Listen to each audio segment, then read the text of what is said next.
आज हम पढ़ेंगे हाउ स्ट्रॉन्ग आर एसिड और बेस सॉल्यूशंस। ये चैप्टर पढ़ रहे हैं हम, चैप्टर नंबर 2 है, इसका नाम है एसिड बेस एंड सॉल्ट्स। हमने ये पीछे का पढ़ लिया है, अब हम यहाँ तक पहुँचे हैं। अब हम आगे पढ़ेंगे कितने स्ट्रॉन्ग है एसिड या फिर बेस के सॉल्यूशन। चलिए आगे पढ़ते हैं। We know how acid-base indicators can be used to distinguish between the acid and base. We have also learned in the previous section about dilution and decrease in concentration of H plus and OH minus in solution. ये कहना क्या चाह रहा है कि हम जानते हैं कि जो इंडिकेटर्स होते हैं जो एसिड और बेस को इंडिकेट करते हैं, किस तरीके से इस्तेमाल किए जाते हैं, जो कि एसिड और बेस को इंडिकेट कर सकते हैं, डिफ्रेंशिएट कर सकते हैं उनको। मतलब किसी को एसिड बता सकता है, किसी को बेस बता सकता है कलर के बेस पे। अब हमने पिछले सेक्शन में ये पढ़ा है कि जैसे जैसे हम डाइल्यूशन करेंगे, मतलब पानी मिलाएंगे, वैसे वैसे H plus ion per unit volume घटता जाएगा या फिर OH minus ion per unit volume जो है डिक्रीज़ होता जाएगा। यानी कि हम ये कह सकते हैं कि कंसंट्रेशन जो है डिक्रीज़ होता जाएगा। ठीक है, H प्लस का कंसंट्रेशन या OH माइनस का कंसंट्रेशन डिक्रीज़ होता जाएगा विद डाइल्यूशन के साथ। ठीक है, चलिए।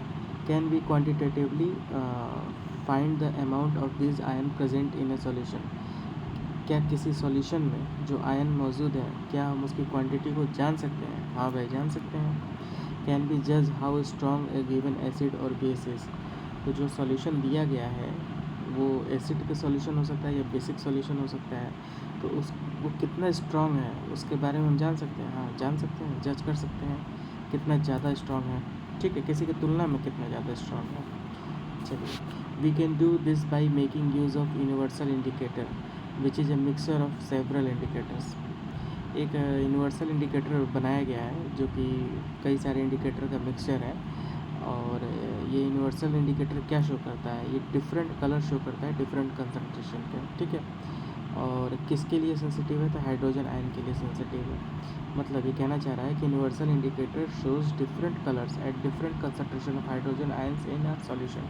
किसी सॉल्यूशन में अगर मान लो किसी सॉल्यूशन में हाइड्रोजन आयन दिया हुआ है, तो हाइड्रोजन आयन का कुछ कंसंट्रेशन होगा। मान लो कि वो सॉल्यूशन है 1 लीटर।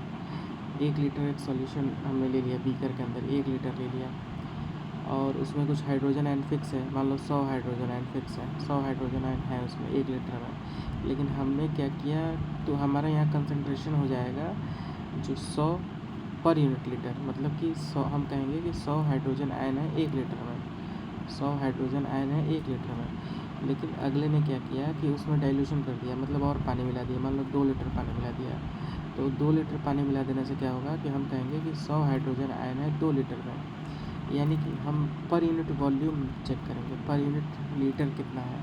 तो पर यूनिट लीटर तो भाई 2 लीटर में अब 100 है, तो 1 लीटर में कितना होगा? तो 1 लीटर में तो 50 हो गया ना। तो अब 50 हाइड्रोजन का आयन जो है 1 लीटर में है। डाइल्यूशन के पहले क्या था? 1 लीटर में 100 हाइड्रोजन का आयन थे, लेकिन जैसे ही हमने 1 लीटर पानी मिला दिया तो केवल अब 50 हाइड्रोजन का आयन रह गए प्रति लीटर। यानी कि डाइल्यूशन के साथ साथ कंसंट्रेशन घटता चला जा रहा है। ये बात आपको समझ में आ रही है? ठीक है। अब किसी सॉल्यूशन में अगर हाइड्रोजन का कंसंट्रेशन बदलता जाएगा, मान लो बार बार तुम पानी मिलाते जा रहे हो, तो क्या होगा? डिफरेंट कंसंट्रेशन होता जाएगा हाइड्रोजन आयन का किसी एक सॉल्यूशन में। तो वही यूनिवर्सल इंडिकेटर जो है अलग अलग कलर शो करेगा। ठीक है, कह रहा है the universal indicator shows different colours at different concentration of hydrogen in a solution. Scale for measuring hydrogen ion concentration in a solution called the pH scale has been developed. तो मतलब एक वैज्ञानिक के द्वारा जो है इसको बनाया गया है पीएच स्केल। ठीक है, एक पीएच स्केल डेवलप किया गया है, उसको जो है बनाया गया है। इसमें क्या है कि ये सेंसिटिव किसके लिए है? हाइड्रोजन आयन के कंसंट्रेशन के लिए। यानी हाइड्रोजन आयन के कंसंट्रेशन को मापेगा। ठीक है ना। चलिए, P in pH stand for potenz in Germany भाषा में पोटेंस का मतलब यहाँ पावर है। तो on the pH scale we can measure pH generally from 0 to 14। अब इस स्केल पे, जैसे तुम्हारे पास स्केल होता है ना जिस पे तमाम सेंटीमीटर इंच रहते हैं, वैसे मान लो ये स्केल है तो इस पे वैल्यू दिया हुआ है, जो सबसे मिनिमम वैल्यू है वो 0 है और मैक्सिमम वैल्यू 14 है, और बीच में जो है 7 आता है, ठीक है। तो अगर ये वैल्यू देगा 0, ठीक है, तो हम कहेंगे वेरी एसिडिक। मतलब पीएच का वैल्यू अगर 0 दे देगा, इफ़ मतलब अगर मान लो कि पीएच इज़ गिवन 0, तो हम क्या कंसिडर करेंगे, हम इसे मतलब वेरी एसिडिक, मतलब समझ रहे हो ना, मोस्ट एसिडिक ऐसे हम कंसिडर करेंगे। और अगर पीएच का वैल्यू इस स्केल पे 14 आ गया, 14 आ गया, तो हम इसे कंसिडर करेंगे, क्या करेंगे, बेसिक, ठीक है ना। यहाँ एल्कलाइन लिखा है, तो एल्कलाइन इसलिए लिखा है कि जो बेस पानी में डिज़ोल्व हो जाते हैं उसे हम एल्कलाइन कहते हैं। और चूँकि हम सॉल्यूशन को नापते हैं, ठीक है, सॉल्यूशन मतलब जिसमें लिक्विड मिला हुआ है, मतलब सॉल्यूशन को हम नापते हैं, इसलिए यहाँ पे एल्कलाइन की बात की जा रही है, एल्कली की बात की जा रही है। तो जिसका 14 है वो बहुत ज़्यादा बेसिक है, यानी बहुत ज़्यादा वो एल्कलाइन है, ठीक है। और जिसका 7 होगा वो न्यूट्रल होगा, बीचों बीच वाला, ना वो एसिड है ना बेस है, ठीक है।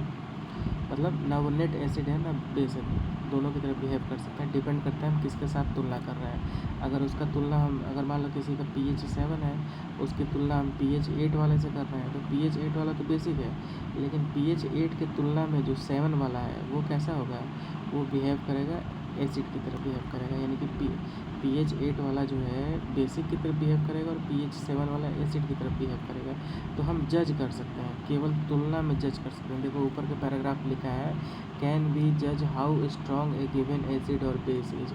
कोई एक सॉल्यूशन दे दिया, वो कितना स्ट्रॉन्ग है, तो चलो दो सॉल्यूशन है, एक का pH 7 है और एक का pH जो है 8 है, तो हम केवल जज कर सकते हैं कि pH 7 pH 8 की तुलना में कितना स्ट्रॉन्ग है। अगर ये एसिड के रूप में माना जाए तो हाँ, pH 7 वाला अगर हम इसको एसिड कंसिडर करेंगे तो pH 7 स्ट्रॉन्ग है, स्ट्रॉन्ग एसिड, ठीक है। लेकिन अगर हम बेस की बात करेंगे तो pH 7 की तुलना में pH 8 वाला स्ट्रॉन्ग बेस है। समझ में आ रहा है, जो pH 8 है वो 7 की तुलना में स्ट्रॉन्ग बेस है। मगर अगर हम एसिड के संदर्भ में बात करेंगे तो pH 7 वाला जो है pH 8 की तुलना में स्ट्रॉन्ग एसिड है। दो सॉल्यूशन है, एक बीकर में, एक बीकर है ए नाम का, एक बीकर है बी नाम का, एक टेस्ट ट्यूब ले लो, उसमें सॉल्यूशन है, ठीक है। अब दोनों सॉल्यूशन का अलग अलग हमने जो है pH नाप लिया, इसी pH स्केल से नाप लिया। एक बार जो है सॉल्यूशन का pH आया मान लो 7, ठीक है, एक बार दूसरे बी वाले का आया मान लो 8 है, ए वाले का आ गया 7, बी वाले का 8 आ गया, ठीक है। तो ए वाला जो बीकर है जिसका 7 आया है वो बी के तुलना में एसिडिक हो गया, लेकिन बी वाला जिसका 8 आया है वो ए के तुलना में बेसिक हो गया। बस इतनी सी बात है, ठीक है। चलिए, pH should be thought of simply as a number which indicate the acidic और basic nature of solution. pH एक जस्ट एक नंबर है जो इस स्केल पे दर्शाया जाएगा, और इससे जो है हम इंडिकेट करेंगे किसी सॉल्यूशन के कि वो कैसा नेचर का है, एसिडिक नेचर का है कि बेसिक नेचर का है। हायर द हाइड्रोनियम आयन, ठीक है, hydronium ion concentration lower is the pH value. देखो हाइड्रोनियम आयन यहाँ पे क्या कहना चाह रहा है, H+ आयन की बात कर रहा है अल्टीमेटली, ठीक है ना। H+ आयन मालूम है, H3O+ भी कंसिडर कर सकते हो, ठीक है। तो दोनों एक ही बात है, ठीक है ना। H3O क्या होता है, तुरंत टूट करके H2O+ H+ बना लेता है, ठीक है। तो ये इक्विलिब्रियम में रहता है, H3O gives H+ H2O। H2O तो न्यूट्रल है, तो ये हमेशा इक्विलिब्रियम टूटता बनता रहता है, इसलिए हम या तो H+ कहो या H3O+ कहो, बात एक ही है। तो हम जो है H+ आयन अगर ज़्यादा है तो pH की वैल्यू कम आएगी। यानी किसी ने कह दिया कि हमारा pH जो है 7 pH 7 है, ठीक है। एक केस में कह दिया कि pH 8 है, तो हम कहेंगे pH 7 वाले के पास pH 7 कम है pH 8 से, लेकिन हम कहेंगे pH 7 वाले के पास H+ ज़्यादा है pH 8 के तुलना में, ठीक है। pH 8 वाले सॉल्यूशन के पास H+ आयन कम है, लेकिन pH 7 वाले सॉल्यूशन के पास H+ आयन ज़्यादा है। लेकिन यहीं पे एक और आ गया सॉल्यूशन, मान लो कोई तीसरा बर्तन आ गया, टेस्ट ट्यूब आ गया, बीकर आ गया, जिसका pH जो है मान लो कि 5 है, तो अब उसमें जो है H+ और ज़्यादा होगा, ठीक है। यानी कि अगर हम pH 5, pH 7, pH 8 तीनों का तुलना करें, कंपैरिजन करें, तो pH 5 वाले बीकर में उस सॉल्यूशन में सबसे ज़्यादा H+ होगा। यानी कि हम देख रहे हैं कि H+ का कंसंट्रेशन और पीएच स्केल का जो वैल्यू है वो एक दूसरे के इन्वर्सली प्रोपोर्शनल है, मतलब एक ज़्यादा होगा तो एक कम होगा। ये हमेशा याद रखना है, ठीक है। ये कन्फ्यूज़न होता है लोगों को। Higher the hydrogen ion concentration lower is the pH value, ठीक है। चलिए बात करते हैं आगे। The pH of neutral solution is 7। अब एक संदर्भ बना दिया गया है कि हाँ न्यूट्रल सॉल्यूशन मान लिया गया है 7 को, ठीक है। जिसका पीएच 7 आएगा उसको न्यूट्रल कर दिया गया है। लेकिन किसी की तुलना में हम बात करेंगे, मतलब कि हम इसको भी बात करेंगे 7 को तुलना करेंगे 8 से और 7 को तुलना करेंगे 6 से। तो अगर हम 7 की तुलना करेंगे 8 से तो 7 क्या है, हाईली एसिडिक है। लेकिन 7 की तुलना करेंगे 6 से तो 7 क्या है, 6 के कंपैरिजन में बेसिक है। समझ में आ रहा है, 6 के कंपैरिजन में ज़्यादा बेसिक होगा। और हम किसी से तुलना नहीं करेंगे तो हम 7 को क्या बोलेंगे, न्यूट्रल है, ठीक है। क्या बोलेंगे, न्यूट्रल है, जब हम किसी से तुलना नहीं करेंगे। तो जनरली हम 7 को क्या करेंगे, हम न्यूट्रल मानेंगे, ठीक है। Value less than 7 on pH scale represent an acidic solution. अगर मान लो कि एक ऐसा टेस्ट ट्यूब है जिसमें सॉल्यूशन रखा हुआ है, उसमें हम पीएच स्केल लगाएंगे और उसमें वैल्यू 7 से कम आ गई, मान लो 6 आ गई, 6.5 आ गई, 5 आ गई, 4, 3, 2, 1, 0 कुछ भी आ गई, तो हम 7 से अगर कम आ गई तो हम समझ जाएंगे कि उस टेस्ट ट्यूब या उस बीकर में जो सॉल्यूशन रखा हुआ है वो एसिडिक सॉल्यूशन है। अगर यही पीएच स्केल से हम नापेंगे तो जो माप करने में क्या हो रहा है कि अगर पीएच की वैल्यू 7 से ज़्यादा आ गई, ठीक है, तो 7 से 14 के बीच में आती है, ठीक है, जनरली। तो 7 से ज़्यादा आ गई तो हम समझ जाएंगे कि वो क्या है, वो कंसंट्रेशन बेसिक है, ठीक है ना। बेसिक मतलब क्या होता है, उसमें OH कंसंट्रेशन ज़्यादा रहेगा। क्या रहेगा, OH कंसंट्रेशन ज़्यादा रहेगा। देखो कौन ज़्यादा एसिडिक है कौन ज़्यादा बेसिक है, ये डिपेंड करता है कि H+ किस में ज़्यादा है। अगर किसी का H+ ज़्यादा है तो इसका मतलब ये नहीं कि उसके पास OH- नहीं है, उसके पास OH- है, मगर OH- की तुलना में H+ का कंसंट्रेशन ज़्यादा है। तो H+ का कंसंट्रेशन ज़्यादा है तो उसका एसिडिटी ज़्यादा होगी, एसिडिक कैरेक्टर ज़्यादा होगा, या फिर दूसरे भाषा में कहो उसका पीएच का वैल्यू कम होगा, ठीक है। लेकिन अगर किसी का OH का वैल्यू OH- का वैल्यू H+ की तुलना में ज़्यादा है तो उसको हम कहेंगे कि वो बेसिक सॉल्यूशन है। बेसिक सॉल्यूशन मतलब क्या हो गया कि पीएच जो है मोर देन 7 हो जाएगा, ठीक है। चलिए आगे बढ़ते हैं। As the pH value increases from 7 to 14, it represents an increase in OH concentration in the solution, ठीक है। अब हमको समझ में आ गया है कि जैसे जैसे pH की वैल्यू 0 से आगे बढ़ेगी, 0 से 1, 2, 3, 4 ऐसे करके 7, 8, 9, 10 ऐसे करके 14 तक जाएगा। तो जैसे जैसे 14 की तरफ बढ़ता जाएगा वैसे वैसे OH की कंसंट्रेशन बढ़ती जाएगी।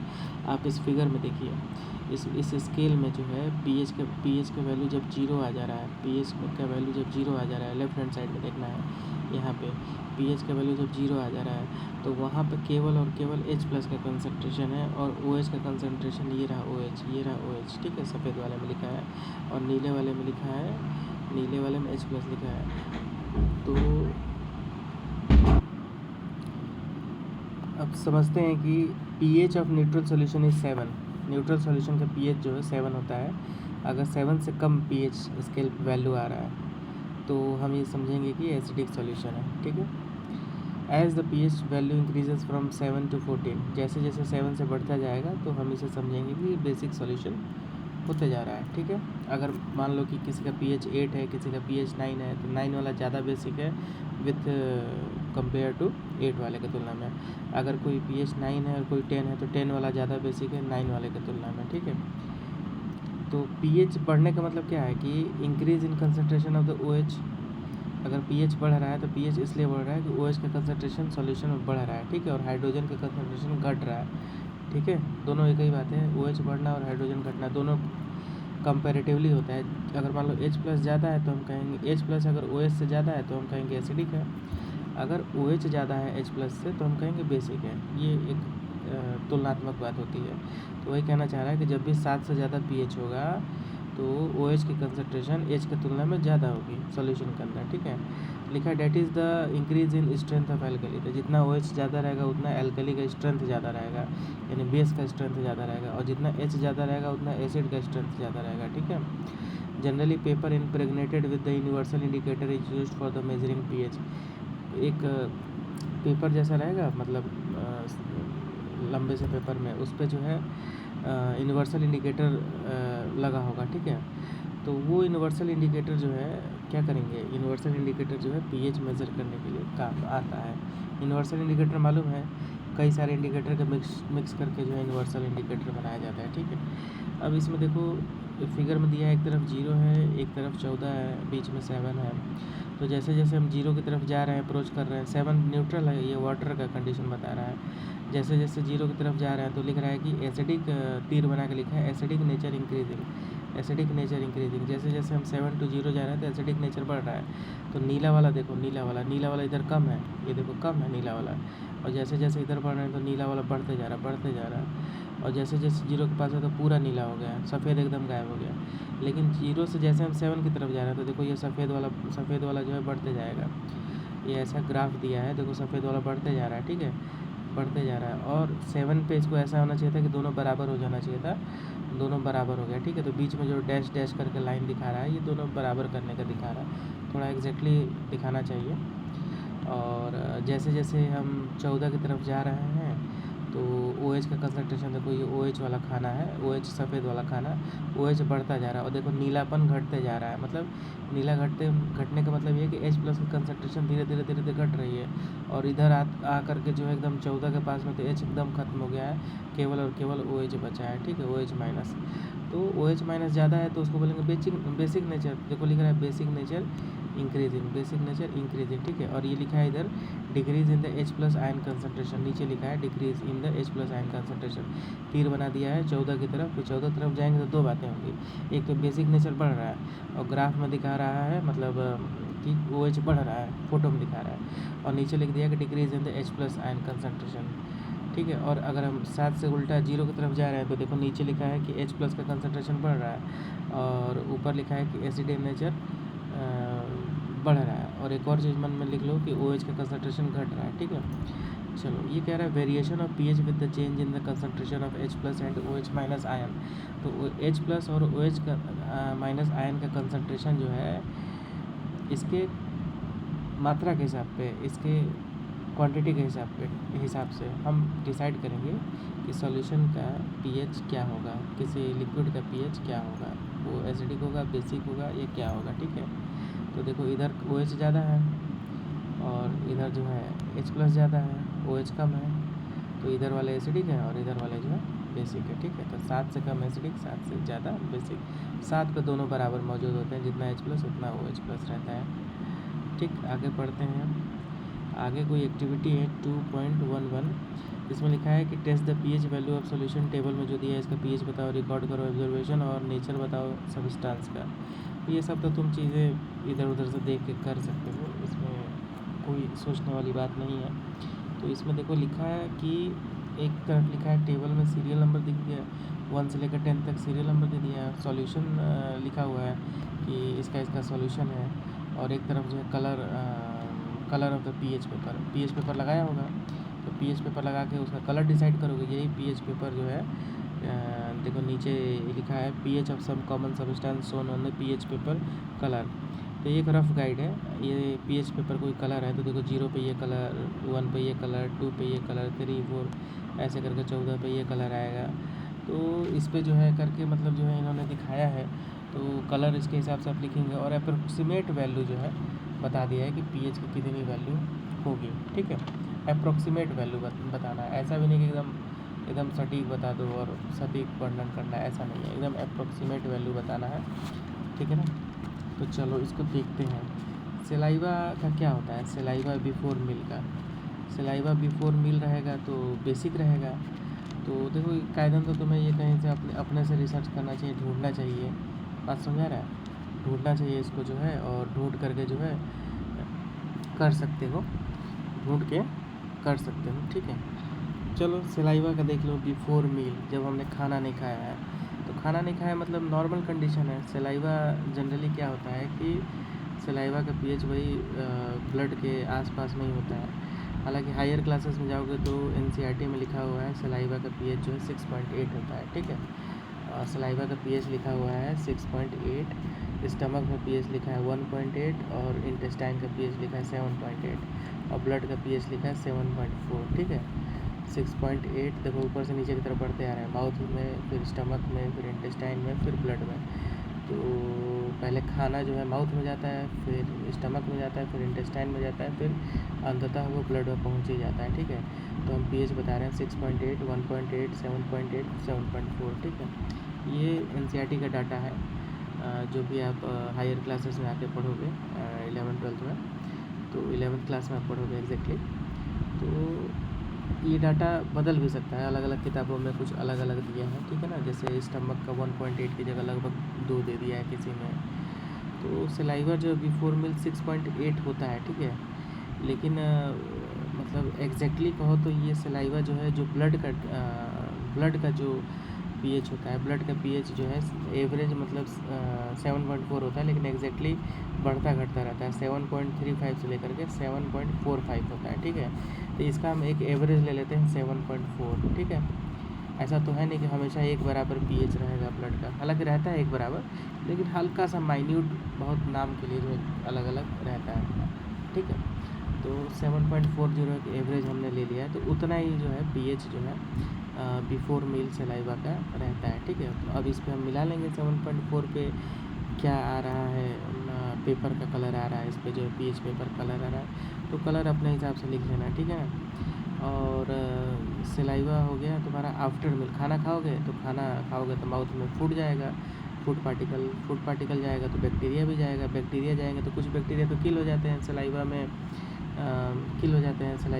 सलाइवा के। ठीक है, सलाइवा से किल हो जाते हैं, लेकिन क्या होता है कि कुछ नहीं किल होते हैं, वो जाके स्टमक में किल हो जाते हैं। ठीक है, तो कहने का सेंस ये है कि माउथ में जो बैक्टीरिया होते हैं जो किल नहीं होते हैं, वो क्या करते हैं कि फूड को तोड़ेंगे तो वो कुछ एसिडिक चीज़ बनाएंगे, तो pH क्या होगा, जब एसिडिक चीज़ बनाएंगे मतलब H+ बनाएंगे तो क्या होगा, pH घटेगा, pH डिक्रीज होगा, मालूम है ना, इन्वर्सली प्रोपोर्शनल होता है। तो आफ्टर मील जो है वही pH घट जाएगा, तो थोड़ा एसिडिक हो जाता है, वही 6 के आसपास में जो है 5.8 मान लो, 5.8 के आसपास में वो एग्जैक्टली रहता है। ठीक है, तो वो कह रहा है नेचर ऑफ सब्सटेंस क्या है, तो 5.8 रहेगा, तो नेचर ऑफ सब्सटेंस क्या होगा, एसिडिक होगा, थोड़ा कम एसिडिक रहेगा, स्लाइटली एसिडिक बोल देंगे, स्लाइटली एसिडिक रहेगा। और जो ऊपर बिफोर मील वाला सलाइवा है वो 7.4 है, तो 7 पे तो न्यूट्रल होता है और 7.4 पे बेसिक हो जाएगा, तो स्लाइटली बेसिक क्या, तो हल्का सा बेसिक। ठीक है, स्लाइटली बेसिक लिख सकते हो। लेमन जूस का क्या होता है, लेमन जूस तो थोड़ा सा मतलब तुमको समझ में आ रहा होगा, लेमन जूस सिट्रिक को बोल रहा है। तो सिट्रिक फ्रूट में क्या होता है, ये सब एसिडिक ही होते हैं, तो एसिडिक होते हैं तो आखिर होते कितने हैं, ये हमें सोचने वाली बात है। तो देखो नीचे लिखा हुआ है लेमन जूस 2.2 अबाउट, ये रहा ना, ये देखो लेमन जूस 2.2 अबाउट 2.2, तो ये अबाउट में लिख दिया, लेकिन ये होता है 2 से 3 के बीच में। ठीक है ना, ऐसा नहीं कि कोई भी लेमन उठाओ उसमें 2.2 ही होगा, एक एवरेज लिख दिया है कि हाँ चलो इतना 2.2 के लगभग होता है।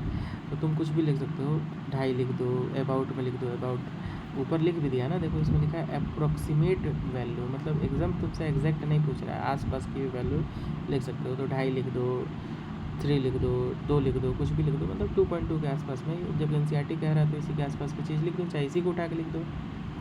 तो 2.2 पे इसका नेचर क्या हो जाएगा, एसिडिक होगा। ये कह रहा कलरलेस रंगहीन एरेटेड ड्रिंक, अरे यार बाज़ार में जाते हो बहुत सारे एरेटेड ड्रिंक होता है, उसमें क्या होता है कि उसमें CO2 मिला देते हैं सब, मतलब वो जो ड्रिंक पीते हो जैसे सोडा वोडा ये सब पीते हैं, तो उसमें क्या होता है कि CO2 जो है गैस हाई प्रेशर पर मिला देते हैं, और पहले से उसमें पानी है, तो पानी में तुमने CO2 मिला दिया है, तो देखो H2O प्लस CO2 ये जब मिलेंगे तो एक जो है रिवर्सिबल रिएक्शन देगा, H2O प्लस CO2 जो है बाइकार्बोनेट बना लेगा, H2CO3 क्या बना देगा, बाइकार्बोनेट जो होता है वीक एसिड होता है, बहुत कमज़ोर एसिड होता है, तो एक तरीके से स्लाइटली एसिडिक होता है। ठीक है ना, क्यों बाइकार्बोनेट H2CO3 का काम है H+ को रिलीज़ करना। ठीक है ना, तो हायर क्लासेस में पढ़ोगे, चाहे केमिस्ट्री वगैरह में देखोगे हायर क्लासेस में, और ब्लड में ये होता है H2CO3। ठीक है, तो स्लाइटली ये एसिडिक प्रदान यहाँ पे कर सकता है, करेगा, तो स्लाइटली कलरलेस जो है स्लाइटली एसिडिक है, तो 7 से कम होगा, तो लगभग 6 के आसपास में इसको तुम मान लो। ठीक है ना, 6 के आसपास में ही रहता है, तो हम लिखेंगे अप्रोक्सीमेट 6, तो लिख देना स्लाइटली एसिडिक नेचर में। कैरेट जूस, अरे बाप रे बाप, कैरेट जूस क्या है? अच्छा छोड़ो, कैरेट जूस बाद में देखेंगे, पहले कॉफ़ी देखते हैं। जो नुकसानदायक चीज़ है उसका पहले देखेंगे। तो कॉफ़ी तो समझ देखो, हमारे लिए एसिडिक चीज़ें ज़्यादा नुकसानदायक है। एसिडिक चीज़ें नुकसानदायक है। पहले हम इसको पिएंगे तो क्या होगा कि हमारा दांत का जो कवर होता है, वो आउटर लेयर, वो इनेमल से बना होता है। इनेमल समझ रहे हो ना? इनेमल एक कैल्शियम का कंपाउंड है, ठीक है ना? बहुत हार्ड है, मतलब बॉडी में सबसे ज़्यादा हड्डी से भी हार्ड ये चीज़ है इनेमल, ठीक है? दांत का जो बाहरी लेयर है उसको इनेमल बोलते हैं। वो हड्डी से मतलब स्ट्रॉन्गेस्ट, मतलब सबसे हार्डेस्ट तुम्हारा बॉडी का पार्ट है। तो ये कैल्शियम का कंपाउंड है, फॉस्फेट होता है, ठीक है ना? कैल्शियम फॉस्फेट बोलते हैं। तो क्या होता है कि इनेमल तो ख़राब नहीं होता है, लेकिन एसिडिक चीज़ बार बार तुम खाओगे, बार बार एसिड बना रहेगा माउथ में, तो क्या होगा कि इनेमल को खदाड़ देगा, कोरोजन करेगा उसको, जो है मतलब उस पर दाग आ जाएंगे, धब्बे जैसे आ जाएंगे। तो इनेमल को ये थोड़ा सा ख़राब करने की क्षमता रखता है। तो जो ख़राब चीज़ें हैं, मतलब समझ लो कॉफ़ी हो गया, चाहे जो मुंह में एकदम खट्टा लगता है, वो सब चीज़ें एसिडिक होती है। तो उनका नेचर ऑफ सब्सटेंस समझ जाना कि एसिडिक हो। लेकिन कैरेट जूस ऐसा नहीं होता, ठीक है? तो चलो हम कैरेट जूस की बात करते हैं अब। कैरेट जूस में क्या होता है कि इसका ये है तो एसिडिक, लेकिन बहुत हल्का सा एसिडिक है। बात समझा रहे ना? मतलब एकदम ना मात्रा का जो है एसिडिक है, ठीक है? ये भी 6 के आसपास में है। मतलब ये भी खट्टा लगता है हल्का सा, 5.6 या 6 ऐसे करके किताबों में रहता है। तो आप यहाँ पे लिख लेंगे 5.6। लेकिन कॉफ़ी तो बहुत ज़्यादा मतलब ख़तरनाक है ये, मतलब 4.5 5 डिपेंड करता है कितनी हार्ड कॉफ़ी बना रहा है, चाहे किस कंपनी का है। कॉफ़ी में क्या होता है ना कि कॉफ़ी का जो बीन होता है, चाहे पाउडर जो बनाते हैं उसको, वो पाउडर मतलब उसमें जो है वो एसिडिक सब्सटेंस होता है, वो जो है घुल जाता है। गिलास में जो तुम घोलते हो उसमें एसिडिक सब्सटेंस घुल जाता है। वो तो धन्यवाद देना चाहिए मिल्क का, कि मिल्क जो है थोड़ा बहुत उसको बेसिक बना देता है, ठीक है? मिल्क जो है थोड़ा बहुत बेसिक बना देता है, तब जाके मतलब उसको हम पीते हैं। नहीं तो अगर डायरेक्ट वो एसिडिक पिए तो बहुत ख़तरनाक है। तो वो मान के चलो कि वो 5 4.5 5 यही सब रहता है, और किसी में तो मतलब 4 तक चला जाता है, ठीक है? तो ये कॉफ़ी हम लिख सकते हैं। देखो दिया है क्या इसमें? कहीं कॉफ़ी का तो नहीं दिया है, तो इंटरनेट पे देख लेना, नहीं तो 5 लिख देना, ठीक है ना? 5 सही है इसका, और एसिडिक हो जाएगा। टोमेटो जूस, टोमेटो में भी मालूम है क्या होता है? टोमेटो में मतलब सिट्रिक मतलब टोमेटो में जो है क्या होता है, टोमेटो में भी मतलब एसिडिक चीज़ें होती हैं। तो ये क्या होगा, ये हो जाएगा एसिडिक हो जाएगा। तो सिट्रिक एसिड होता है, स्कॉर्बिक एसिड होता है, और क्या होता है, और जो है मैलिक एसिड भी इसमें होता है। तो ये इसका हो जाएगा मतलब 4.5 के आसपास में, ठीक है? टोमेटो का 4.5 के आसपास में हो जाएगा। देखो अप्रोक्सीमेट वैल्यू लिखा है, मतलब ऐसा नहीं कि तुमसे एकदम सटीक पूछ रहा है। अगर 10 बच्चे पढ़ रहे हैं तो 10 बच्चों के अलग अलग आंसर इसमें हो सकते हैं, ठीक है? अब चलो ठीक है।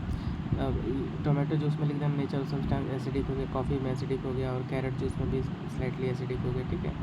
अब टैप वाटर की बात करते हैं। टैप वाटर मतलब जो घर में जो टंकी होती है, वो टैप वाटर की बात कर रहा है। तो जो टैप वाटर होता है वो हल्का सा, मतलब ऐसा नहीं कि एकदम प्योर सब्सटेंस है, उसमें थोड़ी बहुत इम्प्योरिटी रहती है।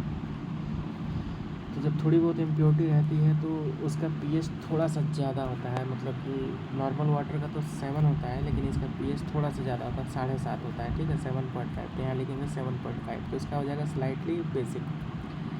अब टैप वाटर की बात आ रही है, तो क्या हम 7.5 पिएंगे तो हमें नुकसान करेगा?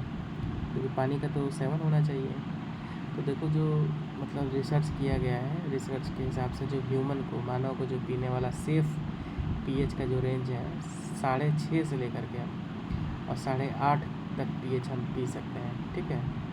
हालांकि बेसिक वाटर जो है नुकसान नहीं करता है। आजकल बड़ी बड़ी कंपनियां जो है थोड़ा सा एल्कलाइन वाटर बना रही हैं, मतलब कि 7 से ज़्यादा पीएच वाला पानी जो है वो बनाकर डब्बे में बंद करके बेच रहे हैं, ठीक है?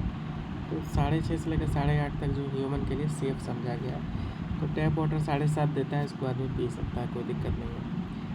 और मान लो कि यही जो टैप वाटर अगर आरओ लगा दोगे घर में, जो आरओ मशीन लगती है, तो क्या करता है कि थोड़ा सा इसमें से सॉल्यूट निकाल देता है, थोड़ी गंदगी निकाल देता है, मतलब इसको और प्योर बनाने की कोशिश करता है। तो उस प्योर बनाने के चक्कर में कुछ सॉल्यूट निकाल देता है, तो इसकी पीएच कम करके 7 से भी कम कर देता है, स्लाइटली एसिडिक कर देता है, मतलब नियरली न्यूट्रल कह सकते हैं, लेकिन होता है 7 से कम ही पीएच उसका, ठीक है। जब भी उसको पीएच स्केल से मेज़र करेंगे तो 7 से कम रहेगा। तो ये तो समझ में आ गया। अच्छा, डब्बा जो बंद कंपनियां बेचती हैं, बड़ी बड़ी कंपनियां हैं जो डब्बा बंद पानी बेचती हैं, उसका पीएच एकदम बढ़िया से वो मेंटेन करके एकदम नाप उप के बेचती हैं। वही 7 से आधा कम आधा ज़्यादा 6.5 से 7.5 रहता है, ठीक है। डब्बा बंद है, जैसे बहुत सारी कंपनियां हैं बिस्लेरी वगैरह ऐसे करके बड़ी बड़ी कंपनियां 6.5 7.5 रहता है। नॉर्मल जो बारिश होती है तो बारिश का भी कुछ पीएच होगा। तो बारिश का पानी का जब तुम पीएच नापोगे तो उसका पीएच हो जाता है 5.5, ठीक है। 5 से 5.5 के बीच में रहता है, ठीक है। तो बारिश हो गया। लेकिन कभी कभी क्या होता है कि कभी हम फॉसिल को जलाते हैं, जैसे कि कोयला हो गया, तेल हो गया, किसी फैक्ट्री के इर्द गिर्द, तो हवाओं में क्या होता है, सल्फ़र डाइऑक्साइड और नाइट्रोजन का ऑक्साइड घुल जाते हैं, मतलब हवा में धुआं बन के चला जाता है। लेकिन ये जो सल्फ़र का ऑक्साइड, नाइट्रोजन का ऑक्साइड जब भी पानी से रिएक्शन करते हैं, पानी मतलब बारिश होने लगती है तो वो बारिश से जब रिएक्शन करते हैं तो H2SO4 बना लेता है, HNO3 बना लेता है। तो H2SO4 क्या है, एसिड है। HNO3 क्या है, एसिड है। ये सब स्ट्रॉन्ग एसिड है। और यही जब ताजमहल पे गिरेगा, चाहे किसी भी मार्बल वाली जगह पे गिरेगा जहाँ कैल्शियम कार्बोनेट से बना है, ताजमहल भी तो कैल्शियम कार्बोनेट से बना है, तो इस पर गिरेगा तो उसको खदाड़ेगा, मतलब एक तरीके से उसको कोरोड करेगा। बस समझ आ रहा है ना। तो कहने का मतलब है कि इसी को हम एसिड रेन बोलते हैं। जो ये बारिश हो रही है इसको हम एसिड रेन बोलते हैं। तो एसिड रेन का पीएच जो है 4 होता है, 4 के आसपास में होता है। लेकिन जो नॉर्मल रेन होता है उसका पीएच 5.5 से 5.5 के इर्द गिर्द तक, मतलब 5.5 से कम और 5 से ज़्यादा, मतलब 5 से 5.5 के बीच में नॉर्मल रेन का होता है। देखो हम लोग बात इसकी नहीं कर रहे हैं, हमारा बात टैप वाटर का था जो कि 7.5 होता है। सेफ़ वाटर के लिए अलग एक्स्ट्रा जानकारी बता दे रहा हूँ। जो सेफ़ रेंज है वो 6.5 से 8.5 है। तुम्हारा RO जो है 7 से कम कर देता है। और जो डब्बा बंद पानी जो बेचते हैं वो 6.5 से 7.5 रहता है। नॉर्मल रेंज 5.5 के आसपास में रहता है, 5 से 5.5 के बीच में। और जो एसिड वाला रेन होता है वो जो है 4 के पास में होता है। तो ये इतना 4 खतरनाक है कि हमारे ताजमहल के मार्बल को ये ख़राब करने लगा है। इसलिए ताजमहल के इर्द गिर्द में फैक्ट्रियों को बंद करना पड़ा कि भैया तुम जो है फॉसिल फ्यूल जलाओगे तो सल्फ़र डाइऑक्साइड निकलेगा, नाइट्रोजन का ऑक्साइड निकलेंगे और वो हवा में जाएंगे, बारिश होगी, वो हवा पानी में घुल जाएंगे, पानी में घुल जाएंगे तो एसिड बरसने लगेगा, तो दीवारें ख़राब हो जाएंगी, ताजमहल की बाहरी दीवारें ख़राब हो जाएंगी, ठीक है। चलो आगे बढ़ते हैं। 1 मोलर NaOH, ठीक है। 1 मोलर, देखो मोलर क्या है, कंसंट्रेशन है। क्या है, कंसंट्रेशन की यूनिट है। जैसे हम किसी कहें कि वज़न की यूनिट क्या है, तो 1 kg, 2 kg, 5 kg। समय का यूनिट क्या है, 1 सेकंड, 2 सेकंड, 5 सेकंड। दूरी की यूनिट क्या है, डिस्टेंस का, किलोमीटर में है। उसी तरीके से कंसंट्रेशन की यूनिट है, मतलब कोई भी चीज़ कितने वॉल्यूम में है, number of mole per unit volume, number of कुछ भी चीज़ कितने वॉल्यूम में है तो वो उसका कंसंट्रेशन बोलते हैं। यहाँ पे उसकी यूनिट होती है मोलर। ये बोल रहा है कि 1 मोलर, यूनिट मोलर कंसंट्रेशन है NaOH का। तो 1 मोलर NaOH है। तो देखो NaOH है क्या, NaOH बेस है। तो 1 मोलर कहने का मतलब ये है कि एकदम ये कम्प्लीटली बेसिक है, मतलब इसका pH जो है 14 होगा। 14 स्ट्रॉन्ग बेस है ना ये, तो इसका pH लिख देंगे। देखो अप्रोक्सीमेट बोला है, 14 भी लिख सकते हो, 13 भी लिख सकते हो, 13.5 भी, कुछ भी लिख सकते हो। तो अप्रोक्सीमेट बोला है तो इसमें लिखेंगे 14, ठीक है। नेचर ऑफ सब्सटेंस बोल देंगे हाईली बेसिक, चाहे एक्सट्रीम बेसिक, ठीक है। कुछ भी लिख सकते, कुछ भी लिख दो जो समझ में आ रहा है। 1 मोल, क्योंकि कोई गलत नहीं काटेगा, अप्रोक्सीमेट वैल्यू पूछा है ना। और नेचर ऑफ सब्सटेंस तो कुछ भी हो सकता है ना, किसी की तुलनात्मक बातें हो रही है। एकदम हाईली है, एक्सट्रीम लेवल पे बेसिक है। 1 मोलर HCl, देखो NaOH बेस था और ये HCl एसिड है, ये भी कंसंट्रेशन की बात कर रहा है। तो यहाँ पे क्या हो जाएगा, जो pH का वैल्यू हो जाएगा वो हो जाएगा 0, एकदम हाईली एसिडिक है। यहाँ पे pH का वैल्यू हो जाएगा 0, ये वाला 0, ठीक है। ये हाईली एसिडिक है। और जो NaOH वाला था वो हो जाएगा तुम्हारा जो है ये 14 वाला, ठीक है। देखो यहाँ लिखा है सोडियम हाइड्रोक्साइड सोल्यूशन अबाउट 14। ये भी ये नहीं कह रहा है कि 14 है, अबाउट 14 कह रहा है। 14 में 13.9 है कि 13.8 है, इससे कोई मतलब नहीं। तुम 13 से 14 लिख सकते हो, लेकिन ये अप्रोक्सीमेट बोला है तो तुम कुछ भी लिख दो, 13 लिख दो, 14 लिख दो, कोई दिक्कत नहीं। नेचर ऑफ सब्सटेंस लिख दो हाईली एसिडिक, चाहे एक्सट्रीमली एसिडिक। चलो ये कर लेना खुद से भी, ठीक है। चाहो तो इंटरनेट का सहारा ले सकते हो इसमें। The strength of acid and base depend on the number of H plus and OH ion produce respectively. अगर H प्लस आयन ज़्यादा होगा तो एसिडिक कैरेक्टर ज़्यादा होगा, और H प्लस आयन कम होगा तो एसिडिक कैरेक्टर कम होगा, साफ सी बात है। लेकिन H प्लस आयन कम होगा तो OH माइनस आयन ज़्यादा होगा, ये समझना पड़ेगा। मतलब कहने का मतलब अगर H प्लस आयन ज़्यादा होगा तो OH कम होगा, तो H प्लस आयन ज़्यादा है OH की तुलना में तो एसिडिक हो गया। अगर H प्लस आयन कम है और OH माइनस आयन ज़्यादा है तो बेसिक हो गया। मतलब दोनों का तुलनात्मक बात करना है हमको, अकेले का बात नहीं करना, दोनों का तुलनात्मक बात करना है। जो ज़्यादा होगा H प्लस ज़्यादा है तो एसिडिक, और OH माइनस ज़्यादा है तो बेसिक, साफ सी बात है। If we take HCl and acetic acid सुना ही होगा, ठीक है। HCl स्ट्रॉन्ग एसिड है लेकिन एसिटिक एसिड वीक एसिड है, ठीक है ना। अगर हम HCl ले रहे हैं और एसिटिक एसिड ले रहे हैं सेम कंसनट्रेशन पे, दोनों को 1 मोलर ले लो, ठीक है ना। देखो 1 मोलर की स्पेलिंग यही है, 1m लिखा है ना, 1m, तो उसी को यहाँ लिख दिया 1 मोलर, ठीक है। 1 मोलर किसकी यूनिट है, लिखेंगे molar is a unit of concentration, ठीक है। कह रहा है कि दोनों को 1 मोलर ले लो। Then this produce different amount of hydrogen ion, तो जो है ये अलग अलग अमाउंट में हाइड्रोजन आयन निकालेंगे। क्यों, HCl स्ट्रॉन्ग है, वो ज़्यादा आसानी से H प्लस दे देगा, लेकिन एसिडिक एसिड जो है CH3COOH, ठीक है। एसिडिक एसिड क्या है, ये वीक एसिड है, ये आसानी से H देगा H प्लस, नेचर तो इसका एसिडिक ही है लेकिन आसानी से H प्लस नहीं देगा। तो जितने देर मतलब ये तुरंत जो है HCl एकदम फटाक से एकदम सारे के सारे H प्लस दे देगा, जितने भी HCl लाओगे सब HCl अपना अपना H प्लस दे देंगे। लेकिन ये एसिडिक एसिड है, ये टाइम लगाएंगे, मतलब स्लोली जो है, मतलब इतनी आसानी से H प्लस नहीं देंगे। तो हम किसी एक स्टैंड पे, किसी एक मौके पे हम देखेंगे कितना H प्लस उस सॉल्यूशन में है, तो HCl का अगर सॉल्यूशन होगा तो उसमें सारे के सारे H प्लस जो एकदम घुले हुए हैं, मतलब कि घूम रहे हैं। लेकिन एसिटिक एसिड के सॉल्यूशन देखोगे तो कुछ ही H प्लस जो है सॉल्यूशन में घूम रहा है, बाकी अभी टूटना बाकी है, और थोड़ा रिवर्सिबल भी होता है, जुड़ते रहते हैं टूटते रहते हैं, तो इनके ज़्यादातर मतलब H प्लस फ्री नहीं रहते हैं, लेकिन H प्लस देते हैं इसलिए इनको एसिड बोला जाता है। और थोड़ा दिक्कत से देते हैं, आसानी से नहीं देते हैं, तो ये जो है वीक एसिड है, हम इसको बोल सकते हैं। तो ये कहना चाह रहा है कि different amount of hydrogen ion ये प्रोड्यूस करेंगे, यानी हम ये कहना चाह रहा है कि different amount of hydrogen ion produce करेगा तो इनका pH वैल्यू भी डिफरेंट होगा, ठीक है। तो मैं अभी बता दे रहा हूँ, HCl ज़्यादा H प्लस देगा और एसिटिक एसिड कम H प्लस देगा। HCl ज़्यादा H प्लस देगा तो इसका pH वैल्यू कम होगा, समझ में आ रहा है ना। और एसिटिक एसिड कम H प्लस देगा तो इसका pH वैल्यू HCl की तुलना में ज़्यादा होगा। तो जिसका pH वैल्यू कम वो हाईली एसिडिक, जिसका pH वैल्यू ज़्यादा उसको कम एसिडिक, ठीक है। Acid that gives rise more H plus ion are said to be strong acid, ठीक है, समझ में आ रहा होगा।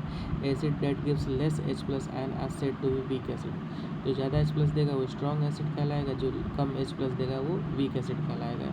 तो जो एसिडिक एसिड है वो कम H प्लस देता है, इसको वीक एसिड कहेंगे। और जो HCl जो है फटाक से H प्लस आयन दे देगा, H2SO4 एकदम तुरंत दे देगा, HNO3 एकदम तुरंत दे देगा, ठीक है। ये सब क्या है, स्ट्रॉन्ग एसिड है, ठीक है। Can you now say what weak and strong base है, वही चीज़ है, जो आसानी से OH दे दे वो स्ट्रॉन्ग बेस है, जो मुश्किल से OH दे वो क्या है, वो वीक बेस है, कमज़ोर बेस है, ठीक है। Importance of pH in everyday life, रोज़मर्रा के जीवन में pH का क्या महत्व है, हम देखते हैं। Are plant and animals pH sensitive, क्या मतलब ये कहना चाह रहा है क्या ऑर्गेनिज्म pH सेंसिटिव है, तो अरे भाई क्यों नहीं सेंसिटिव होंगे। Our body works within the range of 7 to 7.8, हमारी बॉडी जो है इसी pH रेंज में काम करती है, मतलब नैरो pH रेंज है, मतलब 0.8 का ही अंतर है। जहाँ 7.8 से ऊपर हुआ तो हमारी बॉडी का वर्क जो डिस्टर्ब हो जाएगा, और जहाँ 7 से कम हुआ 6.9, 8, 7 ऐसे हुआ तो बॉडी का रेंज डिस्टर्ब हो जाएगा। यानी कि एक फिक्स है कि 7 से और 7.8 के बीच में pH रहना चाहिए, तभी हमारी बॉडी वर्क करेगी, ऐसा ये लिख रहा है, लाइन लिख रहा है, ठीक है। Living organism can survive only in narrow range of pH change, ठीक है।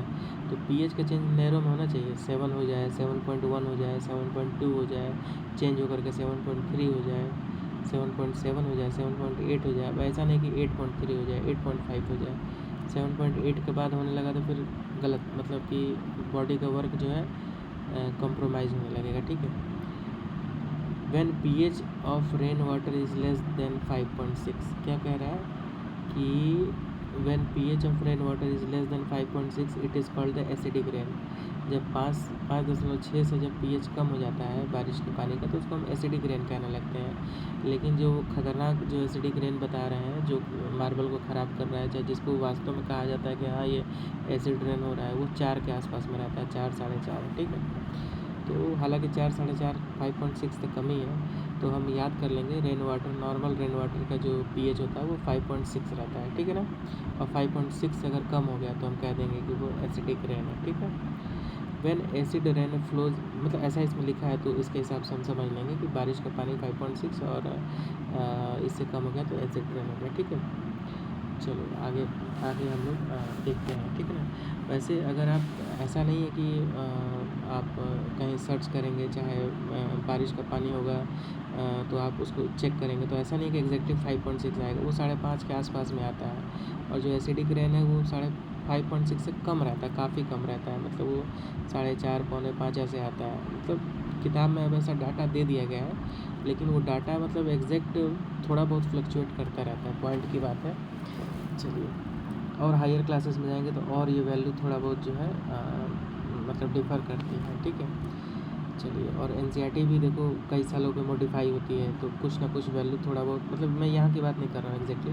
जैसे देखो ये प्योर वाटर और ब्लड का एकदम एग्जैक्टली 7.4 लिखा है। 7.4 मतलब अब हायर क्लासेस में जाओगे तो वहाँ पे 7.35 से लेकर 7.45, तो ऐसे करके कुछ कुछ वैल्यूज़ जो हैं थोड़ी बहुत चेंज होती रहती हैं। अब जैसे गैस्ट्रिक जूस है, अब हायर क्लासेस में जाओगे तो 1.8 या 2, लेकिन आपको वो याद नहीं करना, आपको जो आपके इस समय एनसीईआरटी में दिया है वो याद करना है, ये समझना है, ठीक है। चलिए, डेटा की बात करते हैं। डेटा हो गया 5.6 नॉर्मल रेन का और 5.6 से कम हो गया एसिडिक रेन का, बस इतना याद रखना, इससे ज़्यादा कुछ नहीं। When acid rains flows into river, जब एसिड रेन अगर यही नदी में जाएगा तो वहाँ के pH को कम कर देगा। pH कम करने का मतलब हाइड्रोजन आयन बढ़ा देगा नदी के पानी का, जिससे जो है उसमें जो मछली हैं, जो भी एक्वेटिक लाइफ है, वो क्या हो जाएगा, उनकी जो है सर्वाइवल जो है मुश्किल हो जाएगा, ठीक है।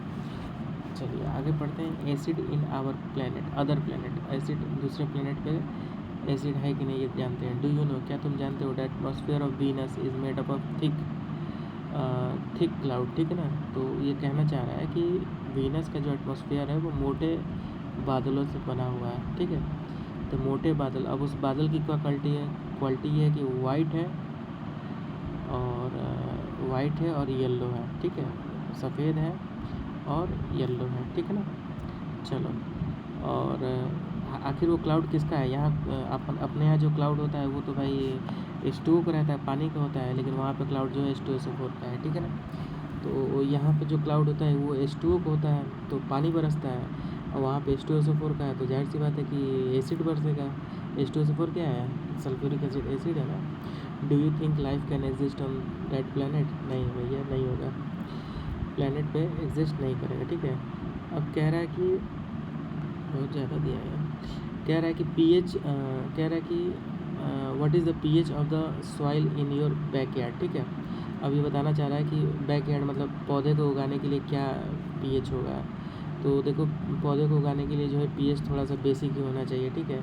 अपने डाइजेस्टिव सिस्टम में तुमको मैं बताया ही था कि मतलब जो है माउथ में क्या pH होता है 6.8, और स्टमक में 1.8, और ऐसे करके 7.8, लेकिन ये वैल्यू नहीं याद रखना, ये मैं बता रहा हूँ कि कैसे ये होता है, मतलब सीरीज में कैसे pH ज़्यादा है कम है, कहाँ कहाँ कितनी ज़रूरत, जैसे इंटेस्टाइन में बेसिक की ज़रूरत है, ठीक है।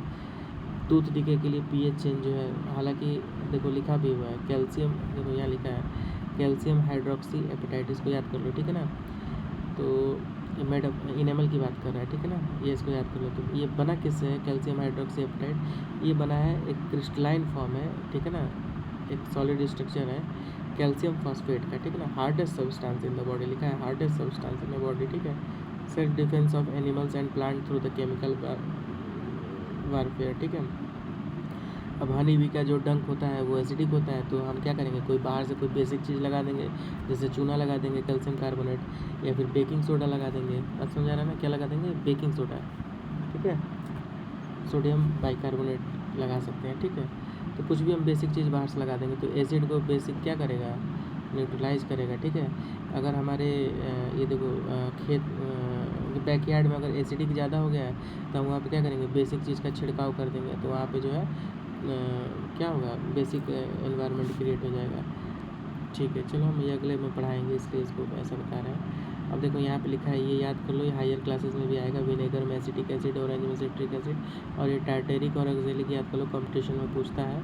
टेमरिंड, टेमरिंड सुना होगा, इमली को बोलते हैं, और टोमेटो में ऑक्जेलिक, ठीक है ना, टोमेटो में ऑक्जेलिक, ठीक है ना, तो ऐसे याद कर लेना, ठीक है। और दही में लैक्टिक एसिड है, लेमन में सिट्रिक है, और एंट के स्टिंग में और नेटल के स्टिंग में। नेटल क्या होता है, नेटल एक जंगली पौधा है जिसका स्टिंग जो है उसके पत्ते में, देखो ये रहा नेटल, शायद ये यहाँ नेटल, ये इसके पत्ते में जो रोए रहते हैं वो स्टिंग की तरह काम करता है। तो ऐसा लगता है कि बिच्छू ने डंक मार दिया है, तो वो क्या करता है, वो मिथेनोइक एसिड जो है हमारे अंदर डाल देता है, ठीक है। तो मिथेनोइक एसिड डाल देता है, तो आखिर वो एसिड डालता है, तो इसको न्यूट्रलाइज करने के लिए बाहर से हमको बेस चीज़ लगाना पड़ेगा। क्यों बेस लगाएंगे हम, क्यों पड़े हैं बेस के पीछे, कि जहाँ जहाँ एसिड डंक मार दे रहा है तो बेस लगा दे रहे हैं। तो भाई बेस इसलिए लगा रहे हैं कि एसिड बेस जो है मिल करके सॉल्ट और प्लस वाटर मतलब न्यूट्रलाइजेशन रिएक्शन दिखाता है, ठीक है ना। तो देखो नेटल का दूसरा नाम है, मतलब देहाती भाषा में चाहे इंडियन भाषा में कह देते हैं बिछुआ पत्ता, मतलब ये जो पत्ता दिख रहा है ना, ये बिच्छू का मतलब, तो बिछुआ पत्ता बोलते हैं, चाहे बिच्छू बूटी बोलते हैं, जैसे जड़ी बूटी होता है वैसे बिच्छू बूटी बोल देते हैं, चाहे बिच्छू पौधा बोल देते हैं, ठीक है। मतलब इसका डंक बिच्छू की तरह है, इसलिए जो है बिच्छू पौधा बोल देते हैं। इसके अगल बगल में देखो लिखा है डॉग प्लांट, DOCK, देखो ये लिखा है डॉग प्लांट, तो इसके अगल बगल में जो है नेचुरली डॉग प्लांट पाया जाता है। तो जब इससे ये हमारा, अगर मान लो हमारे अंदर ये मतलब इसका ये चला गया मिथेनोइक एसिड, मान लो इस पत्ते को हमने गलती से छू दिया, ये मिथेनोइक एसिड चला गया नेटल स्टिंग का, तो हम क्या करेंगे, डॉग प्लांट का इस्तेमाल करेंगे, इसके पत्ती का इस्तेमाल करेंगे। तो जाहिर सी बात है डॉग प्लांट के अंदर जो है क्या होता होगा, बेसिक चीज़ पाई जाती होगी, तो वो मिथेनोइक एसिड को जो है क्या करेंगे, न्यूट्रलाइज कर देंगे। मिथेनोइक एसिड आगे पढ़ोगे, HCOOH को बोलते हैं मिथेनोइक एसिड, HCOOH को बोलते हैं मिथेनोइक एसिड, ठीक है। चलो आगे क्वेश्चन है, क्वेश्चन देखा जाएगा, ठीक है। चलिए आज इतना ही, ओके।